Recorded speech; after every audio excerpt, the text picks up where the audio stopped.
अस्सलाम वालेकुम स्टूडेंट्स, आज हम स्टार्ट करेंगे प्रिंसिपल ऑफ इकोनॉमिक्स के कुछ शॉर्ट क्वेश्चन जो मैंने इम्पोर्टेंट्स पास पेपर से कलेक्ट किए हैं। आज हम उनको डिस्कस करेंगे। तो फर्स्ट क्वेश्चन की तरफ मूव करते हैं। Right Alfred Marshall and Lionel Robins definition of economics. तो आपने अल्फ्रेड मार्शल और लियोनेल रॉबिन्स की डेफिनेशन लिखनी है। Alfred Marshall economic is a study of mankind in the ordinary business of life. It is examines that part of individual and social action which is most closely connected with the attainment and with the use of the material requisites of well-being. Lionel Robbins economic is the science which studies human behavior as a relationship between ends and scarce means which have alternative use. Marshall कहते हैं जी economics study of mankind है, ordinary business. हम mankinds की ordinary business of life देखते हैं, जिसमें हम देखते हैं कि लोग सोशल एक्शन कैसे परफॉर्म करते हैं, which is mostly connect with the attainment with the use of material requisites wellbeing. और लोग कैसे मटीरियल्स को हासिल करते हैं और कैसे इनका इस्तेमाल करते हैं। ठीक है, यानी अगर आप सिंपली समझें तो मार्शल साहब ने ये कहा था कि आप कैसे लामहदूद ज़राओं से, ठीक है, यानी आपकी जो लामहदूद ख्वाहिशात हैं उनको कैसे महदूद ज़राओं से पूरा करते हैं। तो ये अल्फ्रेड मार्शल इकोनॉमिक्स की डेफिनेशन है। इस तरह रॉबिन्स की डेफिनेशन है। रॉबिन्स ने क्या कहा जी, economic is a science which studies the behaviour as a relationship between. अच्छा, इकोनॉमिक्स साइंस की ही स्टडी है जिसमें आप लोगों का बिहेवियर देखते हैं। And scarce means which have alternative use, कि लोग लामहदूद आप कह सकते हैं कि एंड्स का मतलब है महदूद ज़राए, यानी महदूद ज़राओं से। स्कैरस मीन्स कि आप लामहदूद चीज़ों को कैसे पूरा करते हैं और उनको कैसे अल्टरनेटिवली तब्दील करके इस्तेमाल करते हैं और अपनी ज़रूरियात को पूरा करते हैं। Extension and contraction in supply and demand. Extension और कॉन्ट्रैक्शन क्या है इन डिमांड में? तो extension and increase in the quantity supply और demand due to change in price of the goods itself. Extension का मतलब क्या है कि इंक्रीज़ हो क्वांटिटी ऑफ सप्लाई में और डिमांड में जब चेंज इन प्राइस आए ऑफ द गुड्स, अशिया की। अदर फैक्टर रिमेन कांस्टेंट, और बाकी तमाम जो फैक्टर्स हैं वो कांस्टेंट हैं। कॉन्ट्रैक्शन क्या है? अ डिक्रीज़ इन क्वांटिटी सप्लाई और डिमांड, बिल्कुल उसके रिवर्स के क्वांटिटी सप्लाई और डिमांड क्या हो, डिक्रीज़ हो। कब? जब change in price of the goods itself, जब चीज़ों की या अशिया की प्राइस क्या हो, कम हो। अदर फैक्टर रिमेन कांस्टेंट, और अदर फैक्टर क्या रहेंगे, constant. Show the relationship between marginal utility and total utility with the help of schedule diagram. आपने रिलेशन शो करना है जी मार्जिनल यूटिलिटी और टोटल यूटिलिटी का with the help of diagram की मदद से। तो marginal utility is the change in total utility. Marginal utility कहते हैं चेंज होता है टोटल यूटिलिटी में for consuming one more units. जब आप एक यूनिट को कंज्यूम करते हैं तो जो मार्जिनल यूटिलिटी में चेंजिंग आती है and it's general decrease as more unit are consume. तो ये डिक्रीज़ होना शुरू हो जाती है जब आप ज़्यादा से ज़्यादा यूनिट क्या करते हैं, कंज्यूम करते हैं। The total utility is the sum of all utilities. जो इसकी टोटल यूटिलिटी होती है वो सम ऑफ ऑल यूटिलिटीज़ होती है from a consuming certain number of unit, जब आप एक ख़ास सर्टेन नंबर ऑफ यूनिट को कंज्यूम करते हैं। एज एम यू डिक्रीज़, जब मार्जिनल यूटिलिटी डिक्रीज़ होती है। T U continues to increase, तो टोटल यूटिलिटी आपकी क्या हो रही होती है, इंक्रीज़ हो रही होती है। ठीक है, फिर उसके बाद T U continues to increase but at a decreasing rate, लेकिन वो भी डिक्रीजिंग रेट से ही इंक्रीज हो रही है। Until marginal utility reaches zero, जब मार्जिनल यूटिलिटी ज़ीरो को रीच करती है। Where total utility at maximum, तो टोटल यूटिलिटी इस वक्त मैक्सिमम होगी। After this point marginal utility become negative, फिर मार्जिनल यूटिलिटी नेगेटिव हो जाएगी लेकिन टोटल यूटिलिटी स्टार्ट डिक्रीजिंग, और टोटल यूटिलिटी क्या हो जाएगी, डिक्रीज़ होना शुरू हो जाएगी, जो कि आपको डायग्राम में दिखाया भी गया है कि जो आपकी फर्स्ट डायग्राम है तो वहाँ आप देखें कि आपकी यूटिलिटी, टोटल यूटिलिटी इंक्रीज़ हो रही है, ठीक है, और साथ साथ आपकी मार्जिनल यूटिलिटी भी इंक्रीज़ हो रही है। लेकिन एक लेवल के बाद जब टोटल यूटिलिटी आपकी मार्जिनल यूटिलिटी क्या हो जाएगी, ज़ीरो हो जाएगी, तो टोटल यूटिलिटी आपकी क्या है उस वक्त पीक पॉइंट पर है, ठीक है। और फिर उसके बाद जब आपकी मार्जिनल यूटिलिटी डिक्रीज़ हो जाएगी, ठीक है, पॉइंट ज़ीरो से भी नीचे चली जाएगी। जो सेकंड नीचे वाली डायग्राम है उसमें अगर आप देखें तो टोटल यूटिलिटी उस वक्त उस पॉइंट पर, जो पॉइंट ए है, आपकी क्या हो रही है, डिक्रीज़ हो रही है, ठीक है, जबकि मार्जिनल यूटिलिटी नेगेटिव है और टोटल यूटिलिटी भी उस वक्त क्या हो जाएगी, डिक्रीज़ हो जाएगी। ठीक हो गया। What is meant by total revenue, give example. Total revenue क्या, और एक एग्जांपल देनी है। Total revenue T R is the total income of a firm earn by selling it's goods और सर्विसेज। टोटल रेवेन्यू कहते हैं कि कोई फर्म जो इनकम कमाती है अपनी गुड्स को बेचने के बाद या सर्विस देने के बाद। फार्मूला ऑफ टी आर क्या है, T R equal to price multiply quantity sold. For example if a firm sells 10 unit at ₹50 each, अगर एक फर्म 10 यूनिट बेचती है 50 रुपये पर की कीमत से, तो जो टोटल उसका रेवेन्यू होगा वो क्या होगा, आप इन दोनों को मल्टीप्लाई कर दें तो 500 टोटल रेवेन्यू जनरेट होगा। Right definition of law of diminishing return give by Alfred Marshall. Law of diminishing return बतानी है, अल्फ्रेड मार्शल ने जो डेफिनेशन दी है। तो law of diminishing return Alfred Marshall क्या कहते हैं, when the amount of one factor, अगर एक फैक्टर की amount of production is increase, यानी प्रोडक्शन के किसी एक फैक्टर की प्राइस आप इंक्रीज़ कर दें while keeping the other constant, और बाकी तमाम फैक्टर की प्राइस कांस्टेंट रखें। आफ्टर सर्टेन पॉइंट, एक ख़ास पॉइंट पर the marginal product of the variable factor will start decline. तो मार्जिनल प्रोडक्ट जो होगी किसी एक फैक्टर की एक ख़ास पॉइंट पर क्या होना शुरू हो जाएगी, डिक्लाइन होना शुरू हो जाएगी, कम होना शुरू हो जाएगी या गिरना शुरू हो जाएगी। क्वेश्चन नंबर 6 है, draw a diagram showing normal profit of a firm in the short run under perfect competition. आपने डायग्राम शो करनी है जो normal profit of firm show करेगी शॉर्ट रन के अंदर अंडर परफेक्ट कंपटीशन। ये लॉन्ग क्वेश्चन में भी अगर अक्सर इसका जो लॉन्ग क्वेश्चन है जिसमें तीनों पॉइंट्स आते हैं वो पूछा जाता है, ठीक है। A firm making normal profit will have its average cost A C curve tangent to the price line. कहता है कि फ़र्म जो है वो नॉर्मल प्रॉफिट कब अर्न करती है, जब एवरेज कॉस्ट ए सी जो आपकी है वो क्या करेगी, tangent to the price line. वो टेंजेंट होगी किसकी, प्राइस लाइन की। तो प्राइस लाइन जो है उसके टेंजेंट लाइन आपकी क्या होगी, एवरेज कॉस्ट, ठीक है, ए सी, ठीक है। यहाँ ए वी सी आपको मेंशन की गई है, प्राइस P1 है और प्राइस P2 है, ठीक है। तो ए वी सी देखें पहले, नीचे वाली एवरेज वेरिएबल कॉस्ट और एवरेज वेरिएबल कॉस्ट, दो कॉस्ट आपको दी हैं जो टेंजेंटली क्या कर रही हैं, इसको इंटरसेक्ट कर रही हैं, ठीक हो गया। This provide representing price P, average revenue AR, marginal revenue MR। इसमें एवरेज रेवेन्यू AR है और मार्जिनल रेवेन्यू MR है, ठीक हो गया। The firm average cost AC से रिप्रेजेंट किया जाता है। The firm will produce at the quantity where marginal cost MC, यहाँ मार्जिनल कॉस्ट MC है, इक्वल मार्जिनल रेवेन्यू जो मार्जिनल रेवेन्यू के इक्वल है। The firm is earning normal profit meaning it is covering all the costs both explicit and implicit and is making just enough profit it stay in business उस business में उसको रहने के लिए उसको एक एक्सप्लिसाइट प्रॉफिट क्या करना पड़ेगा, जनरेट करना पड़ेगा, ठीक है।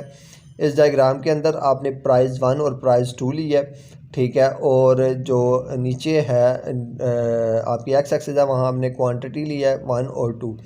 प्राइस 1 थी तो क्वांटिटी 1 थी, फिर प्राइस 1 से 2 हुई तो आपकी एवरेज वेरिएबल कॉस्ट देखें, एवरेज वेरिएबल कॉस्ट और एवरेज वेरिएबल जो आपकी कॉस्ट सेकंड है वो अपर प्राइस 2 पर इंटरसेक्ट कर रही है। तो P1 और P2 जो P2 पॉइंट है वो आपका इस टाइम नॉर्मल प्रॉफिट है, और P1 से जो डाउनवर्ड अगर आपकी कॉस्ट होगी तो वो आपका क्या हो जाएगा, शट डाउन पोजीशन हो जाएगी।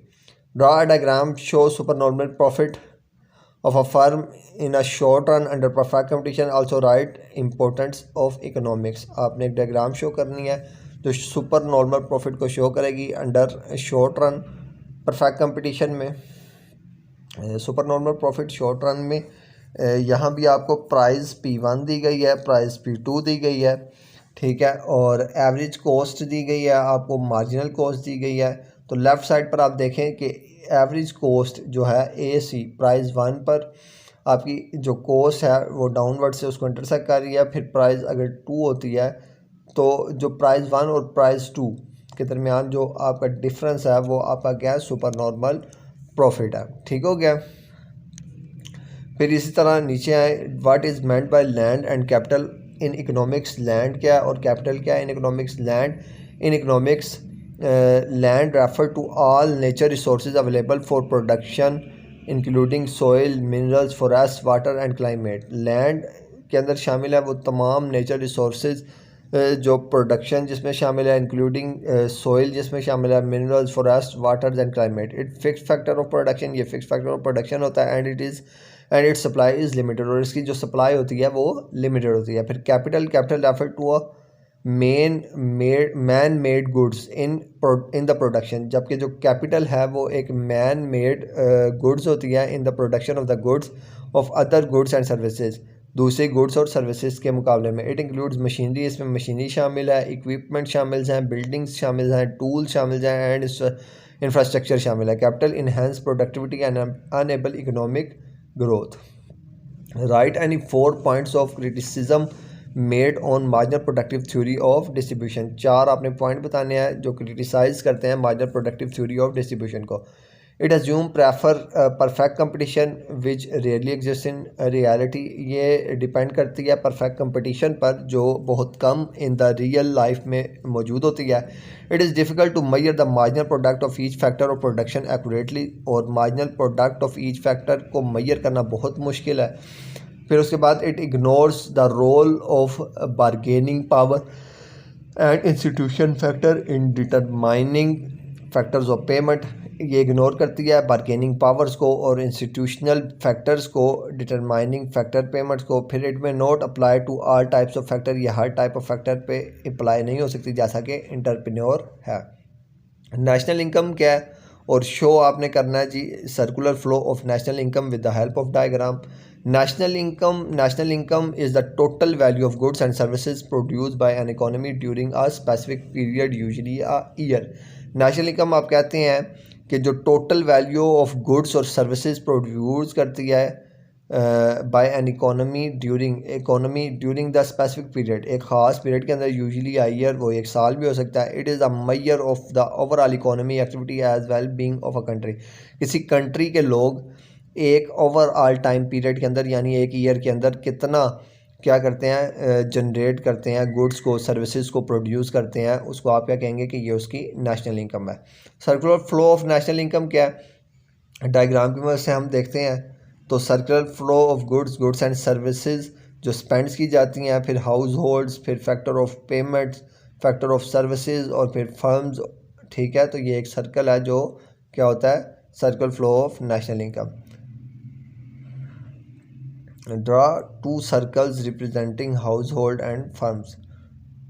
ड्रा एरो, अच्छा ये उसी को एक्सप्लेन किया हुआ है जो मैंने आपको ऊपर मेंशन किया। तो फिर इसमें आपको लैंड, आपकी जो फैक्टर ऑफ प्रोडक्शन है उसमें आपको उसने बताया कि जो फैक्टर ऑफ प्रोडक्शन में लैंड है, लेबर है, कैपिटल है, एंटरप्रेन्योरशिप है, ठीक है, और हाउस होल्ड्स हैं। फिर उसके बाद आपकी जो पेमेंट्स, फैक्टर ऑफ पेमेंट्स हैं उसमें रेंट है, वेजेस हैं, स्टूडेंट प्रॉफिट वगैरह शामिल हैं। Define barter system. Barter system क्या है, गिव एग्जांपल, इसकी एग्जांपल देनी है। Also write any 4 drawback of barter system exchange, और बार्टर सिस्टम ऑफ एक्सचेंज के 4 नुकसानात भी आपने बताने हैं। अब barter system is a method of exchange in which goods और services are directly exchange for other goods और services without using money. Barter system कहते हैं कि जब आप चीज़ों के बदले यानी अशिया के बदले में अशिया को तब्दील करेंगे, ठीक है, without the use of money, पैसों के बगैर, तो उसको आप कहते हैं बार्टर सिस्टम। एग्जाम्पल जैसे ट्रेडिंग राइस फॉर वीट, आप क्या कहते हैं, गंदम के बदले में चावलों को क्या करते हैं, ज़र मुबादला इस्तेमाल करते हैं। एक्सचेंज लेबर फॉर फूड, आप लेबर यानी मजदूरी करते हैं फूड के लिए। फिर swapping a book for a pen, आप बुक स्वैप करते हैं पेन के लिए। फिर इसके ड्रॉबैक नुकसानात क्या हैं, डबल कोइंसिडेंस ऑफ वांट, यानी इसमें डबल कोइंसिडेंस ऑफ वांट होना लाजमी है, यानी मैंने एक चीज़ बेचनी है तो मुझे वही ख़रीदार चाहिए जिसके पास वही चीज़ होगी, मुझे बेचने के बदले में जो चीज़ चाहिए और उसको बेचने के बदले में जो चीज़ चाहिए वो सेम हो, यानी both parties must want what the other has of to offer. फिर lack of common measures of value, common measures of value नहीं हो सकता क्योंकि कुछ चीज़ों को मेजर किया जा सकता है, कुछ चीज़ों को मेजर ही नहीं किया जा सकता। Difficulty to compare the value of different goods and services.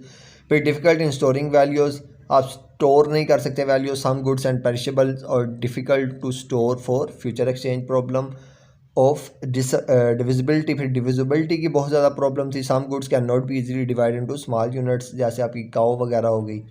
फिर define trade cycle. Trade cycle क्या है? Draw a diagram show different phases of trade cycle, और आपने 7 डायग्राम शो करनी है जो different phases of trade cycle को mention करे। A trade cycle also known as a business cycle. Trade cycle को बिजनेस साइकिल भी कहा जाता है। Refers to the periodic functions, जो periodic function of economic activities को रिप्रेजेंट करता है। करेक्टराइज बाय अल्टरनेटिव फेजेस, इसके मुख्तलिफ फेजेस हैं। बाय एक्सपेंशन एंड कॉन्ट्रैक्शन, जिसमें एक्सपेंशन भी है और कॉन्ट्रैक्शन भी है। तो पहला इसका पीक पॉइंट है जिसको आप बूम पीरियड भी कहते हैं। फिर उसके बाद रिसेशन है, फिर इसके बाद डिप्रेशन है, फिर रिकवरी और एक्सपेंशन है। ठीक हो गया। तो ये 4 फेजेस होते हैं इसके, जो आपको डायग्राम में रिप्रेजेंट किए गए हैं। ठीक है। फिर उसके बाद इसी डायग्राम को इसने एक्सप्लेन किया हुआ है, तो आप इसको पढ़ लीजिएगा। फिर उसके बाद डिफाइन ज़कात। ज़कात क्या है? Also discuss economic significant of ज़कात। ज़कात के सिग्निफिकेंट क्या हैं? ज़कात, डेफिनेशन ऑफ ज़कात। ज़कात is a mandatory form of charity in Islam where portions of one's wealth is given to the needy if it is one of the 5 pillars of Islam। कहता है ज़कात एक चैरिटी होती है इस्लाम में, यानी इस्लाम में जो अच्छा कमाने वाले हैं या अच्छी दौलत रखने वाले हैं, तो उन पर फ़र्ज़ है कि वो क्या करेंगे, नीडी पर्सनस के लिए उनकी हेल्प आउट करेंगे ज़कात के ज़रिए। ठीक है। और इसके 5 पिलर्स होते हैं। 5 पिलर्स ऑफ इस्लाम में ये शामिल है, जैसे नमाज, रोज़ा, ज़कात और हज। ठीक है। तो इकोनॉमिक सिग्निफिकेंस, इसके सिग्निफिकेंस क्या है? It helps redistribution of wealth and reduce economic inequality. इससे डिस्ट्रीब्यूट होती है वेल्थ और रिड्यूस होती है इनकम इनइक्वालिटी। फिर it promote social welfare and reduce poverty. इससे प्रमोट होती है सोशल वेलफेयर और रिड्यूस होती है पॉवर्टी, गुर्बत ख़त्म होती है। It stimulates economic activity by increasing the purchasing power of the poor. इससे इकोनॉमिक एक्टिविटीज़ बढ़ती हैं और लोगों की परचेजिंग पावर बढ़ती है, पुअर्स की ख़ास तौर पर। It encourage investment and entrepreneurship. ये इनकरेज पैदा करता है और इन्वेस्टमेंट के लिए इन्वेस्टमेंट के बारे में लोगों को आगाह करता है, एंटरप्रेन्योर्स को एंटरप्रेन्योरशिप। फिर उसके बाद write a note of beneficiaries of ज़कात। ज़कात के हकदार कौन है? The Quran specific 8 categories of people who are eligible to receive ज़कात। 8 किस्म के लोग हैं जिनको ज़कात दी जा सकती है। The poor, those who do not have enough to meet their basic need. उन लोगों को जो अपनी ज़रूरियात ज़िंदगी को पूरा नहीं कर सकते, तो उनको ज़कात दी जा सकती है। The needy, those who are in disasters और हार्डशिप। वो लोग जो किसी डिज़ास्टर में फंसे हुए हैं या हार्डशिप सख्ती में फंसे हुए हैं, तो उनकी आप मदद कर सकते हैं। ज़कात administrators, those who collect and distribute ज़कात। या वो लोग जो ज़कात कलेक्ट करते हैं और डिस्ट्रीब्यूट करते हैं। और those whose heart are to be reconciled new convert to Islam और those who may be incline towards Islam. वो लोग जो अपना सब कुछ छोड़कर इस्लाम में नए नए दाखिल हुए हैं, तो इनको आप दे सकते हैं। दोज इन बॉन्डेज, स्लेव्स और कैपिटिव्स। फिर उसके बाद those in debts who are unable to pay their dates. फिर वो लोग जो डेट्स पे नहीं कर सकते। Travellers, those who are standard और in need assistance during travel. वो लोग जो हिजरत कर रहे हैं। ठीक है। तो उनको आप दे सकते हैं। फिर in the cause of Allah for any activity that promote Islams. फिर उसके बाद define production and consumption of wealth. Production कैसे की जाती है वेल्थ की, और इसको कंजम्पशन कैसे की जाती है। Production of wealth refer to the process of creating goods and services that have economic value.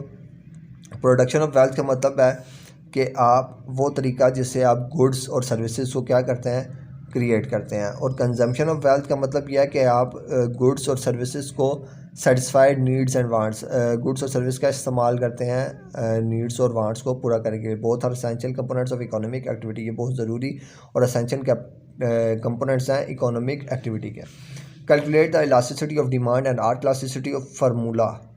Elasticity of demand और इलास्टिसिटी ऑफ फार्मूला से आपने कैलकुलेट करना है। तो ये आपकी बुक में बहुत अच्छा सा मेंशन है, यहाँ भी मैंने इसको कुछ मेंशन किया है प्राइस है आपकी 2 और प्राइस आपकी 4, फिर क्वांटिटी डिमांड 100 और 90 है, ठीक है। प्राइस इंक्रीज़ होती है तो क्वांटिटी इंक्रीज़ होती है, प्राइस डिक्रीज़ होती है तो क्वांटिटी भी डिक्रीज़ होती है, ठीक है। अगर सेम प्राइस से होती है तो उसको आप यूनिटी कहते हैं, और अगर डिफरेंट प्राइसेस से होती है तो उसको आप क्या कहते हैं, इलास्टिक, ठीक हो गया। तो इसका फार्मूला नीचे मैंने मेंशन किया है, आप इसको रीड कर लीजिएगा। फिर उसके बाद द इलास्टिसिटी, अच्छा, write down the relationship between average cost and marginal cost. आपने रिलेशन बताना है एवरेज कॉस्ट और मार्जिनल कॉस्ट का। राइट डाउन द अच्छा, एवरेज कॉस्ट और मार्जिनल कॉस्ट का आपने रिलेशन बनाना है। When marginal cost MC is below average cost, अगर मार्जिनल कॉस्ट एवरेज कॉस्ट से बिलो है तो एवरेज कॉस्ट फॉल, तो उस वक्त एवरेज कॉस्ट गिर रही होगी। When MC is above AC, अगर मार्जिनल कॉस्ट एवरेज कॉस्ट से अबव है तो AC राइज कर रही होगी। MC intersect AC at its minimum point, और मार्जिनल कॉस्ट एवरेज कॉस्ट को हमेशा मिनिमम पॉइंट से इंटरसेक्ट करती है, where AC is its at its lower, average cost इसके लोअर हो। Write a short note on money as a medium of exchange. Write any 4 invisible item of BOP, ठीक है। तो आपने short note medium of exchange पर करना है, money को as a medium of exchange लें तो money serve as a medium of exchange. Money को अगर आप मीडियम ऑफ एक्सचेंज इस्तेमाल करते हैं तो facilitate transaction bye eliminating the needs for barter, तो आप एलिमिनेट वो तमाम आपको फैसिलिटेट करता है ट्रांजैक्शन में, ठीक है। आपकी तमाम नीड्स को एलिमिनेट करता है जो बार्टर में बहुत ज़रूरी थी या आप नहीं पूरी कर सकते थे। For invisible items of the balance of payment BOP includes services, income from investment, unilateral transfers and capital transfers। तो आप balance of payment, invisible of balance of payment यानी ऐसी तमाम आइटम्स जो इनविजिबल थे बैलेंस ऑफ पेमेंट के लिए, जिसमें सर्विसेज थी, इनकम फ्रॉम इन्वेस्टमेंट थी, यूनिलेटरल ट्रांसफ़र थी चीज़ों की, और कैपिटल ट्रांसफ़र थी, वो जो नहीं हो सकते थे वो मनी के एज अ मीडियम आप बैलेंस ऑफ पेमेंट के ज़रिए आप उसको पूरा कर सकते हैं। Write 4 advantages of national trade. National trade के कोई से 4 एडवांटेजेस बताने हैं। Advantage of national trade include specialisation and efficiency. इससे स्पेशलाइजेशन और एफिशिएंसी का पता लगता है। इंक्रीज प्रोडक्शन, आपकी प्रोडक्शन बढ़ती है। Greater choice of consumer, consumer के पास चॉइसेस बढ़ती हैं और इकोनॉमी ग्रोथ होती है। Differentiate private finance and public finance. Private finance क्या है और पब्लिक फाइनेंस क्या है? Private finance deals with the finance activities और of individuals and business which publicly finance concern and financial activities of the government। Private finance deals करता है financial activities of individual, यानी financial activities जो लोगों की होती है और बिजनेस की होती है। While public finance concern with financial activities of government. जो प्राइवेट फाइनेंस होती है वो लोगों के सरमाए को क्या करती है, इस्तेमाल करती है और शो करती है, जबकि पब्लिक फाइनेंस जो होती है वो गवर्नमेंट की फाइनेंस होती है। Include revenue collection and expenditure, जिन्होंने रेवेन्यू कलेक्ट करना होता है और एक्सपेंडिचर पे करने होते हैं। What is meant by change in demand? Change in demand का क्या मतलब है? Change in demand refer to the shift in the entire demand curve due to factor other than price. आपने चेंज इन demand करना है, शिफ्ट करना है entire demand curve को due to factor other than price, factors of other than price such as change in economic, change in income taste और expectation, जैसे आप income taste और एक्सपेक्टेशन को चेंज करते हैं। Define law of substitution and write its equation. Law of substitution क्या है और इसकी इक्वेशन आपने बतानी है। Law of substitution state that consumer will replace more expensive goods than cheaper substitutes. Law of substitution states का मतलब किया है कि कंज्यूमर रिप्लेस करता है एक्सपेंसिव गुड्स को चीपर सब्सटीट्यूट से, assuming they meet the same need, अपनी सेम नीड्स के लिए। Fixed cost and variable cost क्या? Fixed cost are expenses they do not change with the level of production. Fixed cost वो expenses होते हैं जो change नहीं हो सकते लेवल ऑफ प्रोडक्शन में। जो आपकी वेरिएबल कॉस्ट है वो फ्लक्चुएट हो सकती है with the quantity of goods services and produce, जब गुड्स और सर्विसेज प्रोड्यूस की। Define marginal productive theory distribution. What is transfer of payment? Marginal productive theory of distribution क्या है और ट्रांसफ़र ऑफ पेमेंट क्या है? Marginal productive theory states that factor of production are renewed according to their marginal productivity. Marginal productive theory state factor of production इसमें शामिल है, rewarded according to their marginal productive theory में factor of production को देखा जाता है और उनको रिवार्ड किया जाता है उनकी मार्जिनल प्रोडक्टिव पर। ट्रांसफ़र पेमेंट्स और government payments to individuals without any exchange of goods और सर्विसेज, इसमें ट्रांसफ़र की जाती हैं पेमेंट्स, गवर्नमेंट पेमेंट्स इंडिविजुअल्स लोगों को without an exchange of goods, बगैर किसी एक्सचेंज ऑफ गुड्स और सर्विसेज के, सच एज वेलफेयर बेनिफिट, जो वेलफेयर या बेनिफिट्स के लिए होती है। ठीक है। डिफाइन जीएनपी, जीडीपी और एनएनपी। जीएनपी क्या है, जीडीपी क्या है और एनएनपी क्या है। GNP gross national product is the total value of goods and services produce bye a country. Residents, वो एक कंट्री के रहने वाले लोगों ने जितनी भी गुड्स और सर्विस को प्रोड्यूस किया गया उसको ग्रॉस नेशनल प्रोडक्ट कहते हैं। फिर gross domestic product is the total value of goods and service produce with in a country. एक कंट्री के बॉर्डर के अंदर जितनी भी प्रोडक्ट्स को प्रोड्यूस किया गया है वो उसकी ग्रॉस डोमेस्टिक प्रोडक्ट होती हैं। And net national product GNP minus depreciation. जब आप जीएनपी में से ग्रॉस नेशनल प्रोडक्ट्स में डेप्रिसिएशन माइनस कर देंगे तो वो आपकी क्या हो जाएगी, net national product. Right the effects of change in value of money on debtor and creditor. आप इफेक्ट बताना है, right the effect of change in value of money. आपने इफेक्ट बताने हैं change in value of money के debtors और creditor पर। If the value of money decrease, अगर वैल्यू ऑफ मनी डिक्रीज होती है, डेटर बेनिफिट्स, इससे डेटर्स को बेनिफिट होता है। As they repay loans with cheaper money, तो वो चीपर मनी से लोन पे करते हैं। वाइल क्रेडिटर लॉस, लेकिन क्रेडिटर को लॉस होता है। If the value of money increase, अगर वैल्यू ऑफ मनी इंक्रीज होती है, डिफ्लेशन होती है, तो creditor benefits and debtor loss, तो क्रेडिटर को बेनिफिट होता है जबकि डेटर्स को लॉस होता है। What is meant by change in quantity demand. Change in quantity demand क्या है? Change in quantity demands refer to the movement along the demand curve due to a change in the price of the goods itself। Change in quantity demand का मतलब यह है कि आप movement along the demand curve, आप movement करेंगे along the demand curve due to change in the price. जब price बढ़ेगी तो गुड्स इटसेल्फ, तो गुड्स भी उसके साथ बढ़ेंगी। Where does a government spend its revenue, explain briefly. Government अपना रेवेन्यू, अपना मुनाफा कहाँ खर्च करती है, आपने उसको ब्रीफली एक्सप्लेन करना है। और define direct and indirect taxes with example, और डायरेक्ट और इनडायरेक्ट टैक्सेस को भी डिफाइन करना है। तो government spend their revenue public services, infrastructure, defence and social programmes. जो आपकी गवर्नमेंट है वो अपना पैसा कहाँ खर्च करती है? इंफ्रास्ट्रक्चर में, मुल्क को इंफ्रास्ट्रक्चर देने के लिए, डिफेंस सिस्टम के लिए और सोशल प्रोग्राम के लिए। जबकि direct taxes are levied on income and wealth. Direct taxes लिए जाते हैं इनकम और वेल्थ पर, ठीक है, जिनको आप इनकम टैक्स भी कहते हैं। While indirect taxes are levied on goods and services, जबकि इन डायरेक्ट टैक्स जो होता है वो गुड्स और सर्विस पर लिया जाते हैं, जिसको आप सेल टैक्स भी कहते हैं। Define cross elasticity of demand with its formula. Cross elasticity of demand क्या और इसका फार्मूला भी लिखना है। तो cross elasticity of demand measure the responsiveness of quantity demand of one goods to a change in the price of another goods.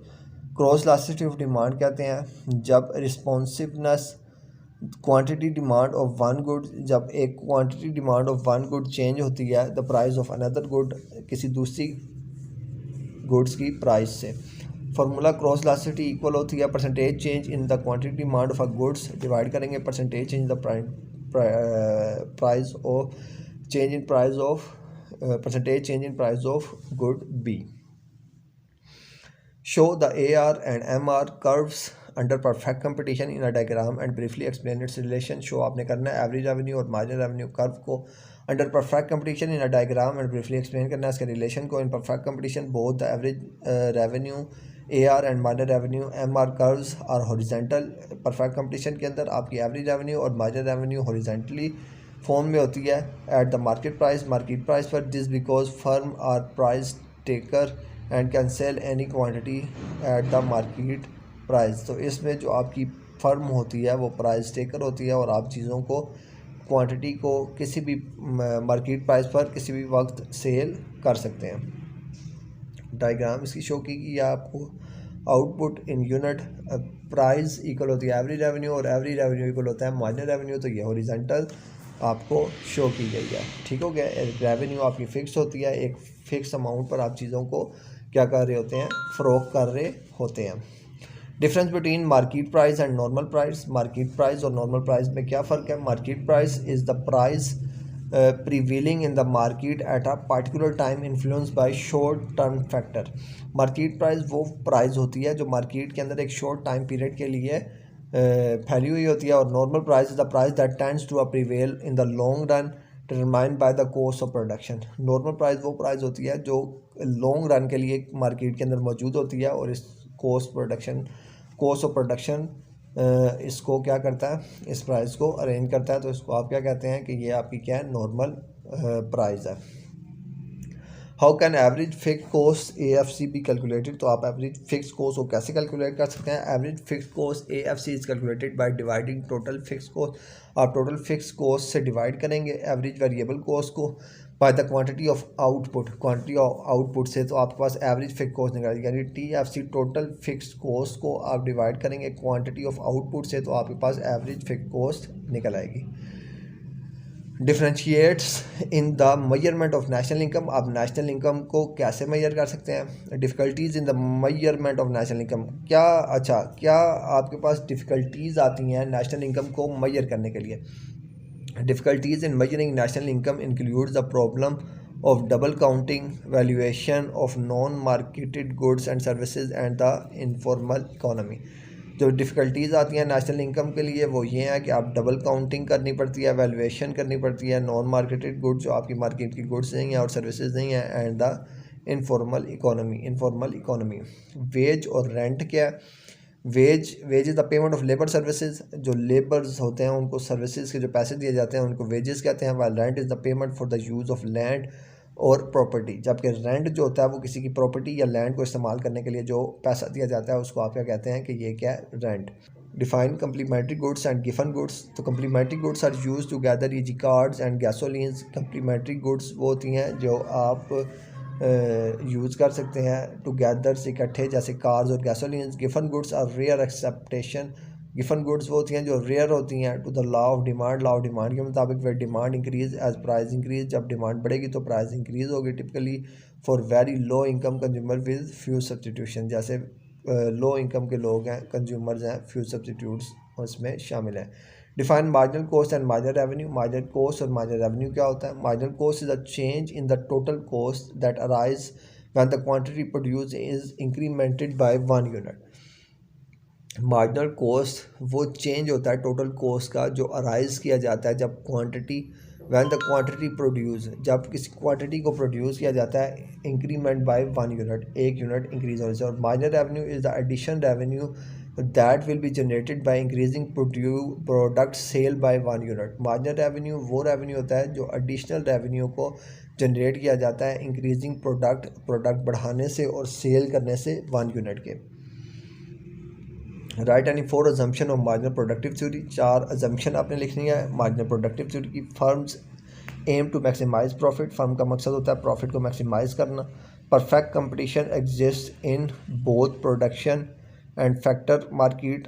Perfect competition होना चाहिए both product and factor market में। Factor of production are homogeneous and divisible. Factor of production आपका homogeneous और divisible होना चाहिए। There is no technological change, और कोई भी टेक्नोलॉजिकल चेंज नहीं होनी चाहिए। Defined quantity theory of money give by professor Taussig. Quantity theory of money according to professor Taussig क्या है?